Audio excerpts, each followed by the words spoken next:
Hello friends, সুতাপাস kitchen আজ তোমাদের জন্য নিয়ে এসেছি সুস্বাদু জিভে জল আনা ঘুগনির দারুণ একটি রেসিপি। ঘুগনির বুটগুলোকে সারা রাত কিন্তু আমি ভিজিয়ে রেখেছিলাম, দেখো বেশ সুন্দর ফুলে উঠেছে। একটু দেখিয়ে দিলাম তোমাদের, দেখে নাও। এবার প্রেসার কুকারে বুটগুলো আমি নিয়ে নিচ্ছি। 3 থেকে 4টে সিটি তোমরা দিয়ে নেবে। তারপরে একটু ডিমে আছে একটুখানি বসিয়ে রাখবে। 1 চামচ মতন লবণ মিশিয়ে দিলাম, সামান্য একটু হলুদও মিশিয়ে দিচ্ছি।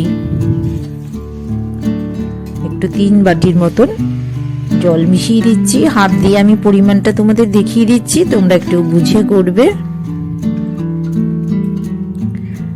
দেখো আমি কর দিয়ে দেখিয়ে দিচ্ছি। এই বুটগুলোর উপরে যেন 1 কর মতন জল বেশি থাকে। এই অবস্থায় আমি 3 থেকে 4টে সিটি দিয়ে নামিয়ে নিয়েছি।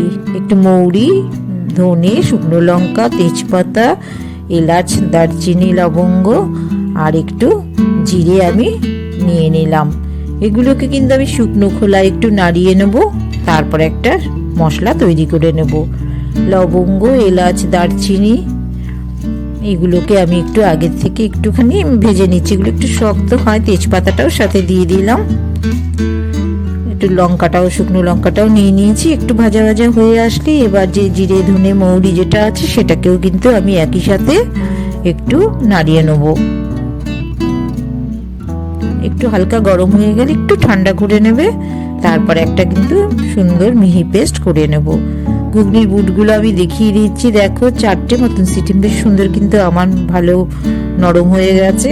তোমরা 4টে সিটি দিয়ে নেবে বা 3টেও দিতে পারো। তারপর প্রয়োজনে একটু ভাপিয়ে নেবে, মানে একটু হালকা স্টিমে রেখে দেবে, তাহলেই কিন্তু নরম হয়ে যাবে। 2টো মতন আলু নিয়ে নিয়েছি। আলুগুলোকে আমি ছোট ছোট করে কেটে নিচ্ছি। তোমরা ইচ্ছে করলে আলু নাও দিতে পারো।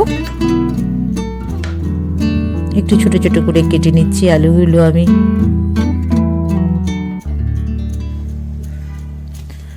দুটো মতন পেঁয়াজও নিয়েছি। পেঁয়াজটাকেও কিন্তু আমি কুচি করে কেটে নেব। কড়াইতে 2 চামচ মতন তেল দিয়ে দিলাম। এবার একটু সাদা জিরে আর একটু হলুদ একসাথে মিশিয়ে দিয়েছি। আলুগুলোকে আমি একটু ফ্রাই করে তুলে নেব।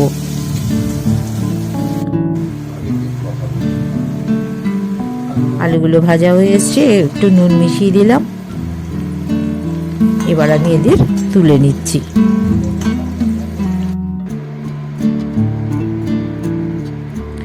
দুটো মতন পেঁয়াজ আমি কুচি করে রেখেছি। বেশ কিছুটা পেঁয়াজ আমি তেলে ফ্রাই করে নিচ্ছি।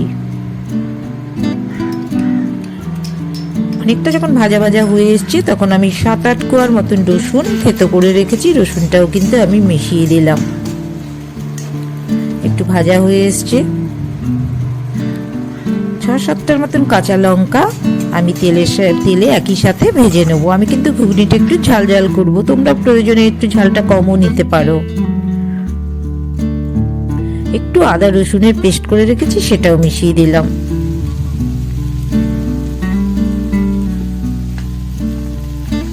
দুটো মতো টমেটো আমি কেটে রেখেছিলাম, এবার টমেটোটাও মিশিয়ে দিলাম। গ্রেভিটা কিন্তু একটু ভালো করে নিতে হবে,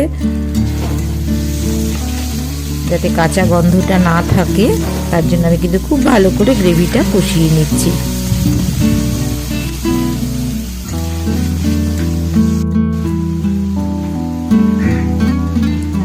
এক চামচ মতন কাশ্মীরি লাল লঙ্কার গুঁড়ো মিশিয়ে দিলাম। একটু লবণ মিশিয়ে দিলাম। একটু হলুদ গুঁড়ো মিশিয়ে দিচ্ছি।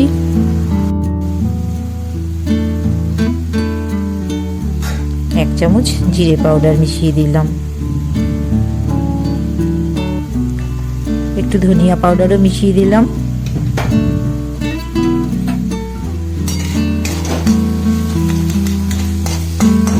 খুব ভালো করে কিন্তু কষিয়ে নিতে হবে।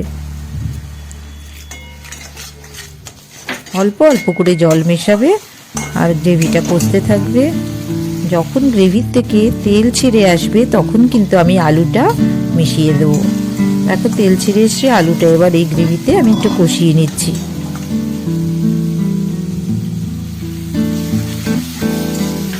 জল মিশিয়ে দিলাম। খুব সুন্দর কিন্তু আমার গ্রেভির কালারটাও হয়ে এসছে।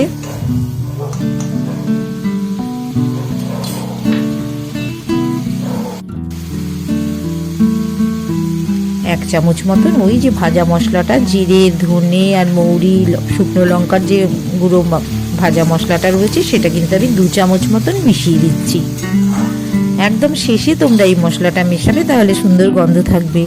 রান্নার শেষেও কিন্তু আবার একটু মিশিয়ে দেবে।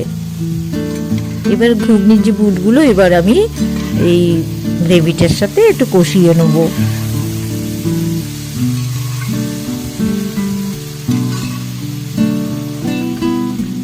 তোমরা কিন্তু অবশ্যই প্রেসার কুকারটাকে 1-2 মিনিটের মতন একটু সিমেতে রাখবে, তাহলে কিন্তু যে কোনো ঘুগনি বলো, চানা বলো, সবারই বুটগুলো খুব ভালো সুসিদ্ধ হয়। আমি দেখো এই যে তোমাদের দেখিয়ে দিচ্ছি, আমার কিন্তু রান্না প্রায় রেডি হয়ে এসছে। আর একটু কষিয়ে নিচ্ছি। প্রথমে একটু গ্রেভি থাকবে। 1/2 চামচ মতন চিনি মিশিয়ে দিলাম। তোমরা ইচ্ছে করলে চিনিটা বেশি বা কম তোমাদের ইচ্ছে মতন মেশাতে পারো বা বাদও দিতে পারো। আমার কিন্তু ঘুগনি রেডি হয়ে গেছে, দেখিয়ে দিচ্ছি তোমাদের। বন্ধুরা, তোমাদের যদি আমার এই রেসিপিটা পছন্দ হয় তবে অবশ্যই তোমরা আমার সাথে থেকো, লাইক শেয়ার করো, আর সুতপাস কিচেন সাবস্ক্রাইব করো। নতুন নতুন রেসিপি নিয়ে আমি আবার আসবো তোমাদের কাছে, সাথে থেকে